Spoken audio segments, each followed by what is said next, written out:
the station covering all of the DMV. This is DC News Now.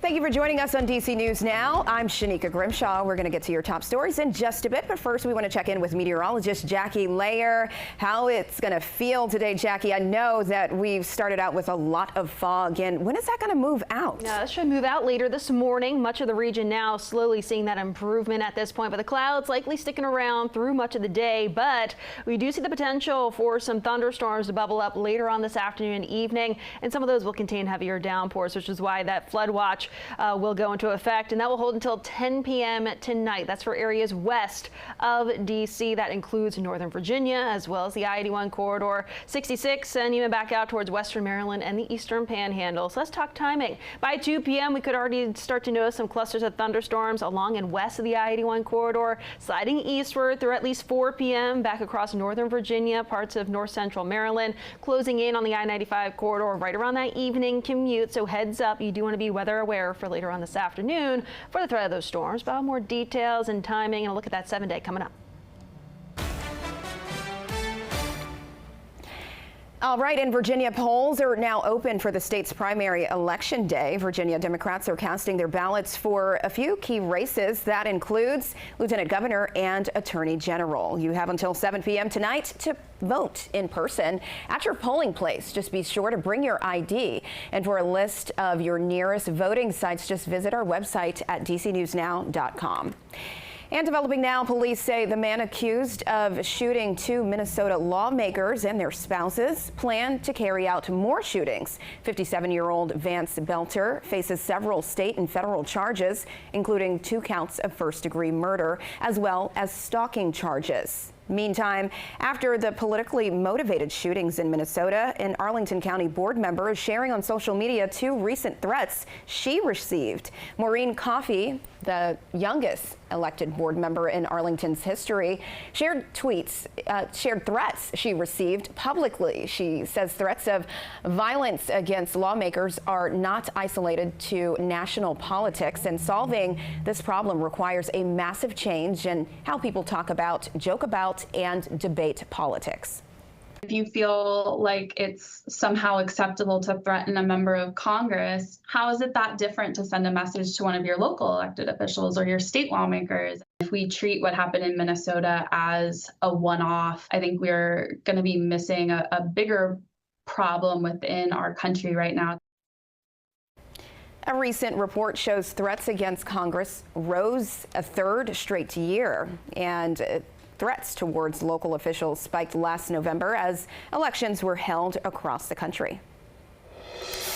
All right, new video in the district showing a teen throwing a rock through a couple's window in Northeast. Police say they're now investigating it as a potential hate crime. Take a look.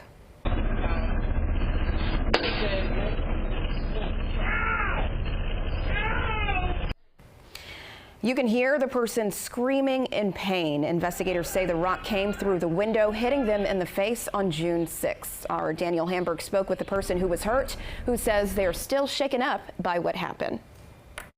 It was the afternoon of Friday, June 6th. Someone hurled a rock through the window of Adam Shower Mayhew's house as he was just sitting on the couch watching TV. It was a rock, a very coarse rock. That was the size of a baseball. It felt like 2 different incidents where I heard the window smash and then I felt my face kind of just explode. Shower Mayhew and their husband decorated for Pride, just as they do for other holidays. Never thought that something like this would happen. They say they've been dealing with kids circling the block for about a year. This was a very pointed attack because they know who we are. Shower Mayhew doesn't know that locking up a 13-year-old boy will do any good, but believes they need to be held accountable. I have no ill malice to this boy. I want him to get help. I want him to see that being harmful to other people is not the case. They didn't see a doctor initially, partly being stubborn, but also wanting a reminder of what happened. I kind of want the battle wound as a reminder and as something that people ask something about, and to kind of spread the word that this is happening. This is still happening. And staying in the district, the work to convert an office building to apartments has started in Southwest. City leaders gathering for the groundbreaking near the National Mall for the Portals project. This is the final phase of a multi-billion-dollar development that'll create 356 units at the soon-to-be luxury apartment complex. Mayor Bowser saying these types of transformations are the future of D.C. We need to keep building in untapped parts of our city. We need to keep attracting investment, keep building homes for new D.C. residents across the income spectrum. This public-private partnership project is expected to be done in 2027. All right, turning now to Maryland, there's a new state's attorney in Prince George's County. Tara Jackson has been selected to fill the position. The state's attorney's role was previously held by Aisha Braveboy, who will be sworn in as county executive on Thursday. Jackson was also filling in as county executive after Angela Also Brooks became senator. She got her law degree from UMD and has been practicing law for over 20 years. And a bill inspired by a 3-year-old who was killed in a police chase in Prince George's County is set to be introduced today, known as Zoe's Law. Now, the law seeks to improve public safety, reduce unnecessary harm, and restore trust. The bill will set clear guidelines for police pursuits, limiting them to cases involving felonies, violent misdemeanors, or where a suspect poses a threat to others. Vice Chair Crystal Orietta, who introduced the bill, says this legislation is about saving lives. And today is the last day of school for Montgomery County Public School students, but students at Westland Middle School in Bethesda are getting a head start on summer break. That's because school officials canceled classes again this morning. School officials made the decision to cancel classes after a tree fell on the school Sunday night, and the schools were closed on Monday as crews worked to remove the tree from the building. A crew member on scene talked about what it caused the tree to fall. A lot of these trees in this area are old. This tree is probably 100 plus years old. So, you know, the saturation with the heaviness and the top heaviness of the tree brought the tree down. Luckily, it happened in the evening time at night. In a letter sent to Westland Middle School's families, MCPS officials say about 18 classrooms were affected. All right, now it's about that time to get a full check on our forecast today. Jackie, we're talking about rain. It just seems like it's been raining for so long. I know. And I mean, out there, at least into the early afternoon, we'll see some dry times before more thunderstorms will pop up. It's the areas back out to the west of D.C. that we do have that flood watch that goes into effect and will hold until 10 p.m. tonight. And with that flood watch, some of those thunderstorms that do pop up could contain those heavy downpours that could have 1 to 2 inch per hour rainfall rates. So something to keep in mind that could create some localized flooding later on today that you do want to stay weather aware. Let's talk timing. We could see some showers and storms starting to bubble up as early as 2 p.m. this afternoon along and west of the I-81 corridor. So D.C. and areas eastward still remaining dry through at least 5 p.m. this evening. I would say back out towards the west still, right around, say, northern Virginia, even back down towards Culpeper and out towards the I-81 corridor, still dealing with those thunderstorms working their way eastward through at least 4 p.m., closing in on the I-95 corridor, the D.C. metro area by 6 p.m., and then still some clusters of storms through at least sunset this evening, which is just after 8:30. And I would say much of that shower and thunderstorm activity really starts to fizzle out closer towards 10 p.m. before eventually that slides out. As we start off tomorrow morning, we'll be dry, maybe some areas of patchy fog under some cloud cover with those winds picking up out of the south and west. Now, with that southwesterly wind tomorrow, that will allow those temperatures to heat up to right into those lower 90s. And we're looking at spotty afternoon thunderstorms again tomorrow as those slide their way through. Then Thursday, more thunderstorm activity on the way as well. But Thursday,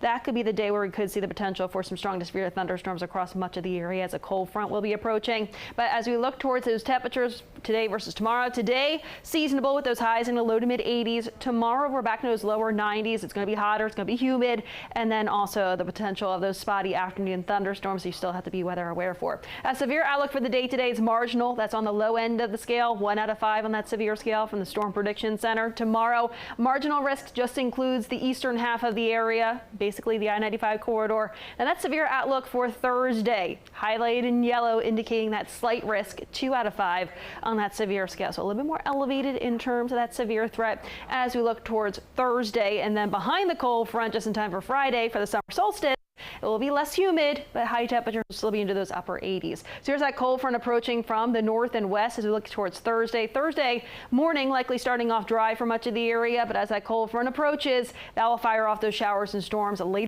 in the afternoon and evening. So I'll be saying that we'll keep a close eye on. Here's the rest of that 7-day outlook. So we go from the 80s today, those 90s for Wednesday and Thursday. Friday, we're right back into those upper 80s and the 90s as we look towards the weekend. All right, Jackie, thank you. Get ready to pay more to stay cool this summer. New projections show our electric bills will be at their highest levels in more than a decade, averaging nearly $800 a month. That's a lot of money many families just don't have. Our Haley Milon is helping you stretch your dollar with advice on simple ways to cool down the costs. The average summer electric bill in the DMV will approach $784 per month, up nearly 9% from last year. That according to the National Energy Assistant Directors Association, which finds that energy costs are climbing faster than inflation. People just get surprised. Maintenance has just kind of become an afterthought. When you pile all those things together, it does add up. Patrick Garner of Cardinal Plumbing, Heating and Cooling in Sterling says appliance tune-ups soften the blow. First off, maintenance. It's key. Almost think of it like going to the dentist. Change your air filters, flush your water heater, and use blinds and curtains to block out daytime heat. They seem like small changes, but they can make a massive effect. Sealing your attic and adjusting your dampers, those hidden levers controlling airflow, can reduce how hard your AC works by hundreds of dollars a year. Because your system is no longer just pumping out air the entire time. Another hidden cost? Your water. Highly chlorinated municipal water may be safe to drink, but it's straining your plumbing and appliances. Your dishes, even your laundry, they all get torn up really fast. Easily preventable. Consider a filtration system. Yes, the upfront cost can be a few hundred to a few $1,000s, but over time, what it saves you in the long run is monumental. In Fairfax County, I'm Haley Milon, DC News Now. All right, National Barbecue Week is now underway in the district, and there are some road closures you should know about. Starting Friday evening, parts of 3rd, 4th, and 6th Streets will be shut down. The Barbecue Festival will take place Saturday and Sunday, with roads reopening early Monday morning. And if you're going to be at the festival, make sure you stop by to say hi. DC News Now, we will be there serving up barbecue. Also in the district, the city is temporarily shortening hours for the DC streetcar service along the H Street corridor. From now through June 28th, the service will end at 10 p.m. daily. The district says this will allow overnight Pepco construction to begin earlier.